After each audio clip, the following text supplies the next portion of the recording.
Carregar una mica ara durant la setmana per al cap de setmana donar una mica de descans. A més, acumulem molta gent en tocada i ens interessa recuperar-los. La veritat és que dintre del dolent jo crec que ens ha anat bé per tenir temps perquè la gent acabi bé la setmana i comencem dilluns i dimarts una microsetmana de preparació del partit per el camp del Nàstic, que serà molt complicat.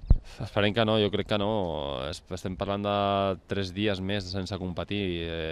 Jo crec que hi haurà més problemes la segona volta, en el que sí que tindrem 21 dies o 20 dies sense competir. Allà sí que és un problema, però ara per ara no. A més, juguem dimecres, diumenge, descansarem una setmana, un altre cop dissabte, dimecres, o sigui que jo crec que ara venen molts partits i aquest entremig jo crec que no ens afectarà gaire.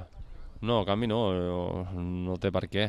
Nosaltres tenim una idea, la tenim que aplicar i que guanyis o que perdis, el que tens que fer potser és apretar més i treballar més i amb més ganes i més intensitat.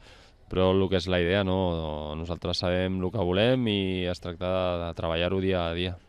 Bueno, hemos intentado mantener cierta normalidad a pesar de que damos descanso el fin de semana. Hemos intentado apretar estos tres días, miércoles, jueves y viernes, que también tengan un fin de semana de descanso y entre lunes y martes acabar de preparar el partido del miércoles. No, físicamente no, porque ya hemos intentado que estos 3 días sean de intensidad, que sea un buen pico de trabajo.